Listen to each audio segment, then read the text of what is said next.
Chapter 2. What's inside your cup? Before you can empty your cup, you must see what it contains. Most people walk through life unaware of what actually drives their decisions.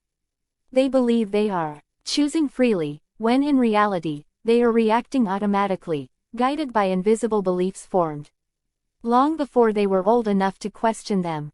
Your cup is not empty by accident. It was filled slowly, quietly, over years. By experiences. By words spoken to you. By what you saw rewarded and what you saw punished. By moments of pain you never fully processed. You do not act based on truth. You act based on what you believe is true.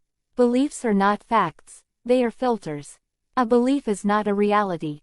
It is a lens through which you interpret reality. Two people can face the same situation. One sees opportunity. The other sees danger. Same world, different cups. Your cup determines what you notice, what you ignore, what you attempt, and what you avoid. It decides how much you believe you deserve, how much risk you are willing to take, and how much discomfort you are willing to endure for growth. If your cup is filled with limitation, your life will reflect limitation, even if your potential is far greater. The three main contents of the cup.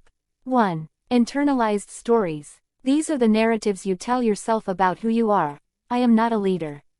I am bad with money. I am not creative. I always fail. I am just average. At some point in your life, these stories were formed from a comment, a failure, a comparison, a moment of embarrassment, or a painful experience. But stories repeated long enough become identity. You stop saying, I experienced failure. You start saying, I am a failure. And once a story becomes identity, it becomes a cage.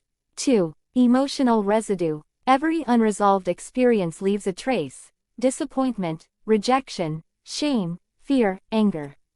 When emotions are not processed, they do not disappear. They hide. They show up as overthinking, self-doubt, avoidance, emotional numbness, and explosive reactions. You may not remember the moment that hurt you, but your nervous system does. You might tell yourself, I'm fine.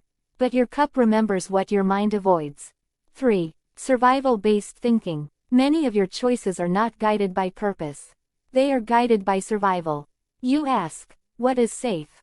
What will people think? What if I fail? What if I lose what I already have? This thinking once protected you. But now, it may be limiting you.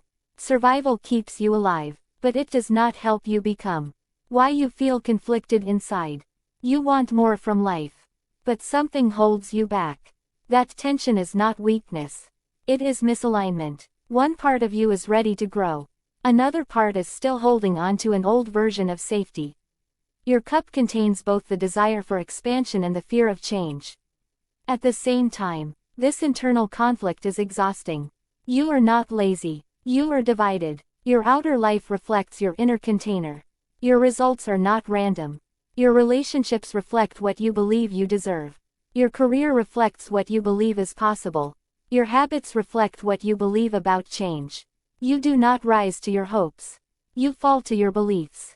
Until you see what is inside your cup, every attempt to improve your life will feel like swimming against an invisible current. Exercise. Cup inventory. 1. Your self-beliefs. Complete these sentences. I am the kind of person who. I am not the kind of person who. People like me usually. 2. Your emotional triggers. What situations make me anxious? What feedback do I avoid? What failures do I still replay in my mind? 3. Your survival rules. I must always. I should never. It is dangerous to. Affirmation. I am not my stories. I am not my past. I am aware of what I carry, and awareness gives me the power to choose again.